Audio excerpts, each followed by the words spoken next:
കാഫിറായ മനുഷ്യൻ ചിന്തിക്കുന്നത് എല്ലാം യാദൃച്ഛികതയാണ്, evolution, survival of the fittest, അല്ലേ, നാച്ചുറൽ സെലക്ഷൻ, ഇങ്ങനെയൊക്കെയാണ് അവർ പറയാം. നിരീശ്വരവാദികൾ, യുക്തിവാദികൾ അങ്ങനെയാ പറയാം. അതൊക്കെ അങ്ങനെ ഉഷാറായിട്ട് നടക്കുന്നു. എങ്ങനെ? ബൈ നേച്ചർ അല്ല. ഇതൊക്കെ സംവിധാനിക്കുന്ന ഒരു രക്ഷിതാവ്, സൃഷ്ടാവായ അല്ലാഹു ഇല്ലാതെ ഇത് സാധ്യമല്ല എന്ന് മനസ്സിലാക്കുന്നവരാണ്, വിശ്വസിക്കുന്നവരാണ് മുഅ്മിനീങ്ങൾ.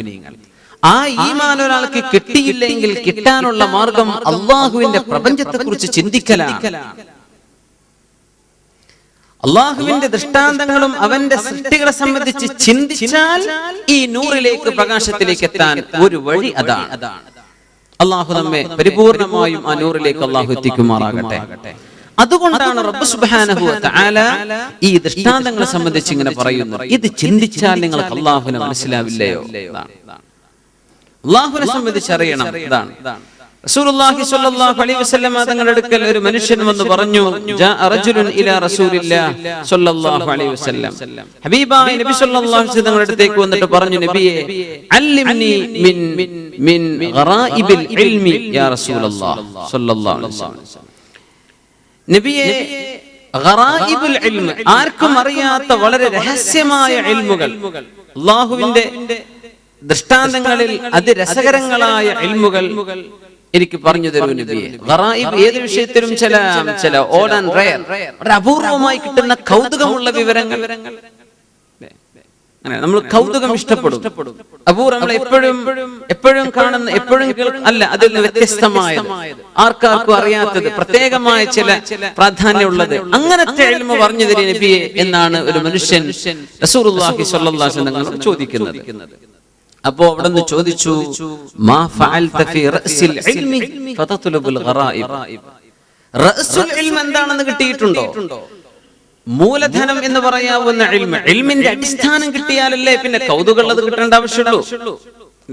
നമ്മളിപ്പോ ഈ സദസ്സിലിരിക്കും, നമ്മൾ ഈ ചർച്ച തന്നെ നടക്കുമ്പോ നമ്മൾ മനസ്സിലാക്കണം, ഇശാ നിസ്കാരത്തിന്റെ ശേഷമാണ് ഈ ചർച്ച നടക്കുന്നത്, അല്ലേ? കടന്നുറങ്ങാൻ പറഞ്ഞ നേരമാണ്, ഇൽമ തേടാൻ വേണ്ടി അല്ലാഹു തആല അനുവദിച്ച സമയമാണ്. എന്നാൽ ഈ ഇൽമുകളിൽ വെച്ച് ഏറ്റവും ആദ്യം ഒരാൾ പഠിക്കേണ്ടത് എന്താ? നിസ്കാരം എങ്ങനെ നിർവഹിക്കൽ എന്നാണ്. വുളു എങ്ങനെയാണെന്ന് പഠിക്കണം, നോമ്പ് എങ്ങനെയാണ് നിർവഹിക്കേണ്ടത്, എന്താണ് സക്കാത്ത്, എന്താണ് ഹജ്ജ്. നിസ്കാരം എന്താണെന്ന് അറിയൂല, നിസ്കാരം ബാത്തിലാകുന്ന വിഷയങ്ങൾ എന്താണെന്ന് അറിയൂല, നിസ്കാരത്തിൽ ചൊല്ലേണ്ടത് എന്താണെന്ന് അറിയൂല. ആ മനുഷ്യൻ ആദ്യം പഠിക്കേണ്ടത് അതാണ്. അത് കഴിഞ്ഞിട്ടേ നമ്മൾ ഈ പറയുന്ന ചർച്ചകൾക്ക് പോലും പ്രാധാന്യമുള്ളൂ. ഏതൊരു വിഷയത്തിന്റെയും അടിസ്ഥാനം അറിഞ്ഞിട്ടേ അതിന്റെ ബാക്കിയുള്ളത് അറിഞ്ഞിട്ട് കാര്യമുള്ളൂ. അങ്ങനെയാണ്. നമ്മൾ അങ്ങനെ പറയാറുണ്ട്. റമദാനിലൊക്കെ നോമ്പ് നോൽക്കുന്ന, സുന്നത്ത് നോമ്പ്, സുബ്ഹാനല്ലാഹ്, നിസ്കാരം നഷ്ടപ്പെട്ടു പോയ കാലങ്ങൾ ഉണ്ടാവും.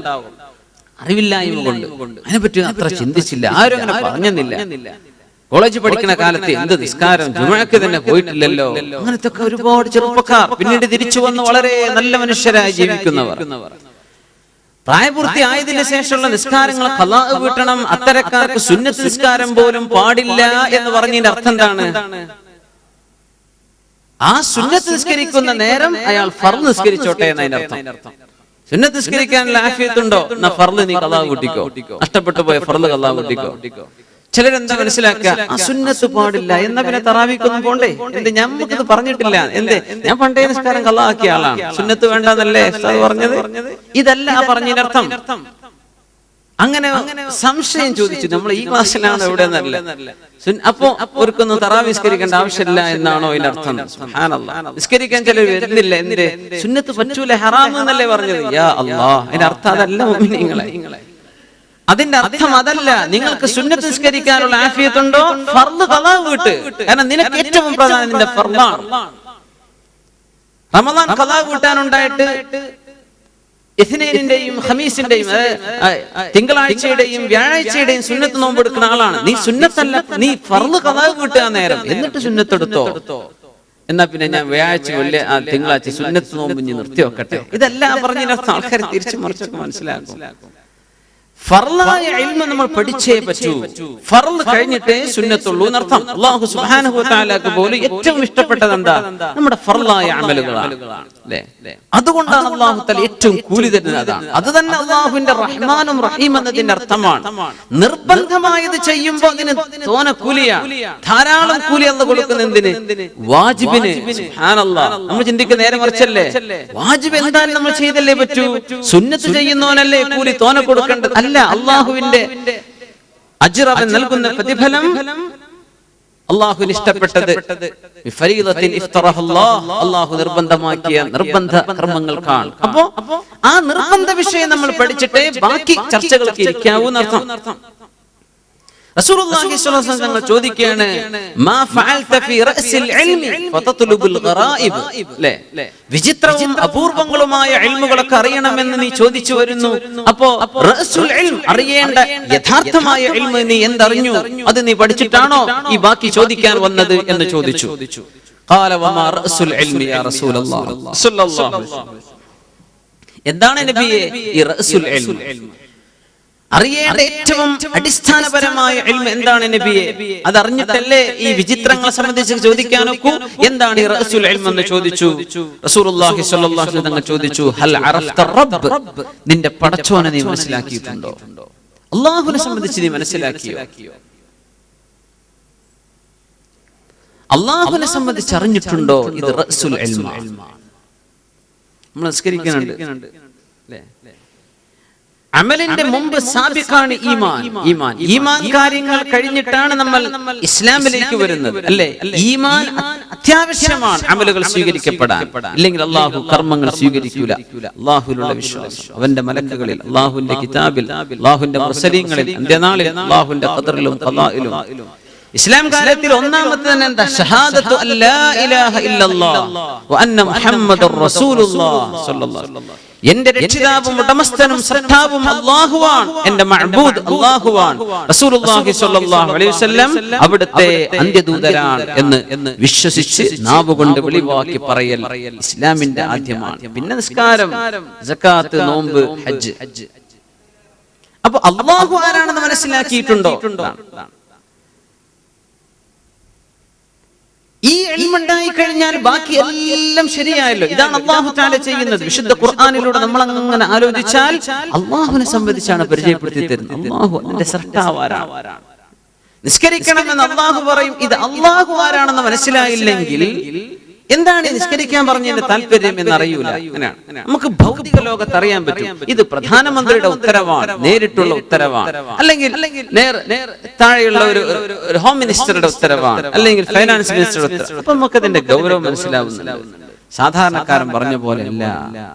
അള്ളാഹുവിന്റെ ഉത്തരവാണ് എന്ന് പറയുമ്പോ അള്ളാഹു ആരാണെന്ന് എങ്ങനെ ബോധ്യപ്പെട്ടു? എത്ര കണ്ട് ബോധ്യപ്പെട്ടു? ഇത് ബോധ്യപ്പെട്ടാൽ മനുഷ്യന് പിന്നെ മറ്റൊന്നും വേണ്ടല്ലോ.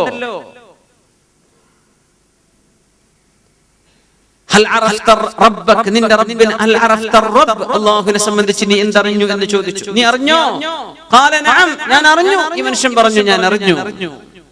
ഖാല ഫമാ സനഅത ഫീ ഹഖ്ഖി, അല്ലാഹുവിന് വേണ്ടി നീ എന്ത് ചെയ്തു? അല്ലാഹുവിന് വേണ്ടി നീ എന്താണ് ചെയ്തത്? ഖാല മാഷാ അല്ലാഹ്, ഞാൻ ഒരുപാട് കാര്യം ചെയ്തിട്ടുണ്ട്. മാഷാ അല്ലാഹ്. എന്താ ചെയ്തത്? മാഷാ അല്ലാഹ്. ഖാല ഹൽ അറഫ്തൽ മൗത്ത്, മരണം എന്താണെന്ന് അറിഞ്ഞിട്ടുണ്ടോ? എന്താണ് മരണം? അതിന്റെ ഗൗരവം എത്രയാണ്? മരണത്തോടുകൂടെ എന്താണ് നിനക്ക് സംഭവിക്കാൻ പോകുന്നത്? നിന്റെ ദുനിയാവിൽ നിന്നുള്ള ആ ഒരു യാത്ര പോക്ക് എങ്ങോട്ടാണ്? പിന്നെ അതിന്റെ അറ്റം എവിടെയാണ്? അറിഞ്ഞിട്ടുണ്ടോ? അറഫ്തൽ മൗത്ത്? നഅം യാ റസൂലല്ലാഹ്. അറിഞ്ഞു നബിയെ, ഞാൻ അറിഞ്ഞിട്ടുണ്ട്. ഫമാ അഅദത്ത ലഹാ, ഫമാ അഅദത്ത, ഫമാ അഅദത്ത ലഹു, ആ മരണത്തിന് വേണ്ടി നീ എന്താ തയ്യാർ ചെയ്തു വെച്ചിട്ടുള്ളത്? എന്താ ഒരുക്കങ്ങൾ ചെയ്തിട്ടുള്ളത്? ഖാല മാഷാ അല്ലാഹ്, അതൊക്കെ ഞാൻ ചെയ്തിട്ടുണ്ട്. ആ അർത്ഥത്തിലാണ് മാഷാ അല്ലാഹ്, അതൊക്കെ ഞാൻ ചെയ്തിട്ടുണ്ട്. എന്നാലും നബിയെ ആ കൗതുകമുള്ള ചില ഇൽമൊക്കെ പറഞ്ഞു തരി, അതാണ് അദ്ദേഹത്തിന്റെ ലക്ഷ്യം. മാഷാ, അതൊക്കെ ഞാൻ ചെയ്തിട്ടുണ്ട്. ഖാല ഇൻതലിഖ്, നിങ്ങൾ പോയിട്ട് ഫഅഹ്കിം ഹാഹുനാ, അല്ലാഹുവിനെ സംബന്ധിച്ചും മരണത്തെ സംബന്ധിച്ചുമുള്ള നിന്റെ ഇൽമ് ശരിയായിട്ട് നീ പഠിച്ചിട്ട് വാ. എന്നിട്ട് വാ ഉഅല്ലിമുക മിൻ ഗറായിബിൽ ഇൽം, ആ കൗതുകമുള്ള ഇൽമൊക്കെ ഞാൻ നിനക്ക് പഠിപ്പിച്ചു തരാം. നീ നിന്റെ റബ്ബിനെ സംബന്ധിച്ച് ആദ്യം പോയി മനസ്സിലാക്കുക. ഈ പറഞ്ഞതൊന്നുമല്ല നീ മനസ്സിലാക്കിയതായിട്ടില്ലെന്ന് റസൂലുള്ളാഹി സ്വല്ലല്ലാഹു അലൈഹി വസല്ലം ആ മനുഷ്യനെ തിരിച്ചു പറഞ്ഞയച്ചു എന്ന ഹദീസ് മഹാനായ അബൂ നഈം റളിയല്ലാഹു അൻഹു ഹില്യയിൽ രേഖപ്പെടുത്തിയിട്ടുണ്ട്. സുബ്ഹാനല്ലാഹ്. ഇതാണ് റബ്ബ് തആല പഠിപ്പിച്ചിരുന്നത്. അല്ലാഹു ആരാണ്? നമ്മുടെ എല്ലാ ഓരോ നമ്മൾ കഴിക്കുന്ന ഭക്ഷണത്തിലും നമ്മുടെ വസ്ത്രത്തിലും നമ്മുടെ നടത്തത്തിലും പെരുമാറ്റത്തിലും ജീവിതത്തിലും എല്ലാം അല്ലാഹുവിന്റെ ഇടപെടലുകൾ നമുക്ക് ബോധ്യപ്പെടുന്നുണ്ടോ? ഇത് ചിന്തിപ്പിക്കുകയാണ് അല്ലാഹു തആല. ബിസ്മില്ലാഹിർ റഹ്മാനിർ റഹീം. വല്ലാഹു ഖലഖ കുല്ല ദാബത്തിൻ മിമ്മാ വല്ലാഹു അല്ലാഹുവാണ് ഖലഖ കുല്ല ദാബ്ബ, എല്ലാ ജീവജാലങ്ങളെയും പടച്ചത് അല്ലാഹുവാണ്. ജീവജാലങ്ങൾ ഇതിനാണ് ദാബ്ബത്ത് എന്ന് പറയാം. മിമ്മാ, വെള്ളത്തിനാൽ പടച്ചത് അല്ലാഹുവാണ്, ജലം കൊണ്ട് പടച്ചത് അല്ലാഹുവാണ്. മിമ്മാഇൻ, വെള്ളമാണ് എന്നല്ല പറഞ്ഞു, മിമ്മാ, വെള്ളം ആണ് അതിലെ ബഹുഭൂരിഭാഗം വരുന്ന ഭാഗം ഒരു ജീവിയിൽ വെള്ളമാണ്. ഇങ്ങനെ പടച്ചത് അല്ലാഹുവാണ്. فمنهم من يمشي على بطنه, ഈ ജീവികളിലുണ്ട് على بطنه, അവരവരുടെ വയറിന്മേൽ സഞ്ചരിക്കുന്നവർ, കാലുകളൊന്നുമില്ല. ومنهم من يمشي على رجلين, രണ്ട് കാലുകളിൽ നടക്കുന്നവരും ഈ ജീവജാലങ്ങളിലുണ്ട്. ومنهم من يمشي على أربع, നാല് കാലുകളിൽ നടക്കുന്നവരും ഈ ജീവജാലങ്ങളിൽ ഉണ്ടല്ലോ. നാലിൽ ഒതുങ്ങിയോ 8ഉം 10ഉം 14ഉം 400ഉം ഒക്കെ കൊച്ചു കൊച്ചു കാലുകൾ കൊടുത്തുവിടുന്ന ജീവജാലങ്ങൾ അല്ലാഹുവിനില്ലേ? യഖ്ലുഖുല്ലാഹു മാ യശാ, അല്ലാഹു എന്തൊക്കെയാണോ ഉദ്ദേശിക്കുന്നത് അതൊക്കെ അല്ലാഹു സൃഷ്ടിക്കുന്നു. ഇന്നല്ലാഹ അലാ കുല്ലി ഷൈഇൻ ഖദീർ, എങ്ങനെ സൃഷ്ടിക്കാനും അല്ലാഹു എല്ലാറ്റിനും കഴിവുള്ളവൻ തന്നെയാണ്. ഇത് പറഞ്ഞുകൊണ്ടാണ് ഈ ചർച്ചയെ അല്ലാഹു തആല അവസാനിപ്പിക്കുന്നത്. അല്ലാഹുവിന്റെ സൃഷ്ടിപ്പ് ജീവജാലങ്ങളിൽ നിങ്ങൾ നോക്കിയോ? ബയോളജിയിലേക്കാണ് അല്ലാഹു വിളിക്കുന്നത്, സോളജിയിലേക്ക്. കുല്ല ദാബ്ബ, എല്ലാ ജീവജാലങ്ങളെയും ജലത്തിൽ നിന്ന് പടച്ചു. ആ അത്ഭുതം നമ്മൾ അതിന്റെ ഏതാനും ചില ഭാഗങ്ങൾ കഴിഞ്ഞ ക്ലാസ്സിൽ നമ്മൾ ചർച്ച ചെയ്തിട്ടുണ്ട്. എല്ലാ ദാബ്ബത്ത് എന്ന് പറഞ്ഞാൽ സഞ്ചരിക്കുന്ന എല്ലാറ്റിനുമാണ്. ദബ്ബ യദിബ്ബു, ദാബ്ബത്തുൽ അർള്. ഖിയാമത്ത് നാളാകുമ്പോൾ ദാബ്ബത്തുൽ അർള് എന്ന് പറയുന്ന ഒരു ജീവി പ്രത്യക്ഷപ്പെടാനുണ്ട്. ദാബ്ബ, മൃഗം, ഭൂമിയിലൂടെ സഞ്ചരിക്കുന്നത്. ഹൂദ് നബി അലൈഹിസ്സലാം പറഞ്ഞു, ഫകീദൂനി ജമീഅൻ സുമ്മ ലാ തുൻദിറൂൻ, إني توكلت على الله ربي وربكم ما من دابة إلا هو آخذ بناصيتها إن ربي على صراط مستقيم. ഹൂദ് അലൈഹിസ്സലാമിനോട് സമുദായം വളരെ മോശമായി പ്രതികരിച്ചപ്പോ, കീദൂനി ജമീഅ, നിങ്ങളെല്ലാവരും എന്നെ അപായപ്പെടുത്താൻ പരിശ്രമിച്ചോളൂ, നിങ്ങളുടെ എല്ലാ കുതന്ത്രങ്ങളും ചെയ്തോളൂ. സുമ്മ ലാ തുൻദിറൂൻ, ഒട്ടും മാറ്റി വെക്കണ്ട, എന്തെല്ലാം ചതിപ്രയോഗങ്ങൾ ചെയ്യാൻ കഴിയുമോ നിങ്ങൾ എനിക്കെതിരെ ചെയ്തോളൂ. ഇന്നി തവക്കൽതു അലല്ലാഹ്, ഞാൻ അല്ലാഹുവിലേക്ക് ഭരമേൽപ്പിച്ചിരിക്കുകയാണ്. എന്റെ വിഷയം ഞാൻ അല്ലാഹുവിലേക്ക് ഏൽപ്പിച്ചിരിക്കുന്നു. റബ്ബി വ റബ്ബിക്കും, നിങ്ങൾ വിശ്വസിച്ചാലും ഇല്ലെങ്കിലും എന്റെയും നിങ്ങളുടെയും റബ്ബ് അല്ലാഹുവാണ്. മാ മിൻ ദാബ്ബത്തിൻ ഇല്ലാ ഹുവ ആഖിദുൻ ബിനാസിയതിഹാ, ഏതൊരു ജീവിയുടെയും നാസിയത്തിൽ പിടിക്കുന്നത് അല്ലാഹുവാണ്. അല്ലാഹു പിടിച്ചിരിക്കുന്നു. നാസിയത്ത് എന്ന് പറഞ്ഞാൽ ഒരു മനുഷ്യന്റെ തലയുടെ ഫ്രണ്ട്, ഈ ഏറ്റവും ആദ്യ ഭാഗത്തിനാണ്, നെറ്റിയോട് ചേർന്ന ഭാഗത്തിനാണ് നാസിയത്ത് എന്ന് പറയാം. നാസിയത്തിൽ അല്ലാഹു പിടിച്ചിട്ടുണ്ട് മനുഷ്യന്റെ ഈ തലയുടെ ഈ ഫ്രണ്ട് ഭാഗം. നമ്മുടെ ബ്രെയിനിനെ സംബന്ധിച്ച് ഉലമാ പറയുന്നത്, നമ്മുടെ തലച്ചോറിന്റെ വിവിധ ഭാഗങ്ങളുണ്ട് ഓരോ ഫംഗ്ഷൻ ചെയ്യുന്നത്. ഒരു മനുഷ്യൻ ഡിസിഷൻ മേക്കിംഗ്, ഒരു കാര്യം ചെയ്യണോ വേണ്ടയോ എന്ന് തീരുമാനിക്കുന്നത് നാസിയത്താണ്. നുണ പറയണോ വേണ്ടയോ എന്ന് മനുഷ്യൻ തീരുമാനിക്കുന്നത് നാസിയത്ത്, ഈ ഭാഗത്താണ് അതിന്റെ പ്രക്രിയ നടക്കുന്നത്. സുബ്ഹാനല്ലാഹ്. കളവ് പറയുന്ന ആളുകളെ വളരെ സങ്കീർണമായ ടെസ്റ്റുകൾക്ക് വിധേയമാക്കുമ്പോ ഈ ഭാഗമാണ് അവിടെ MRI സ്കാനിലൂടെ അവർ പരിശോധിക്കുന്നത്. ഈ ബ്രെയിനിന്റെ ഈ ഭാഗമാണ്. ഇവിടെ നടക്കുന്ന വൈബ്രേഷൻ അതിന്റെ ഉയർച്ചയും താഴ്ചയും നോക്കി പറയുന്ന നുണയാണോ സത്യമാണോ എന്ന് ഇന്ന് സയന്റിസ്റ്റുകൾക്ക് മനസ്സിലാക്കാൻ സുബ്ഹാനല്ലാഹ്. അല്ലാഹു പിടിച്ചിരിക്കുന്നു. എല്ലാ ദാബത്തിന്റെയും നാസിയത്ത് അല്ലാഹു പിടിച്ചിരിക്കുകയാണ്. അല്ലാഹുവിന്റെ കയ്യിൽ നിന്ന് പോകാൻ ഒരാൾക്കും കഴിയില്ല. ഹൂദ് നബി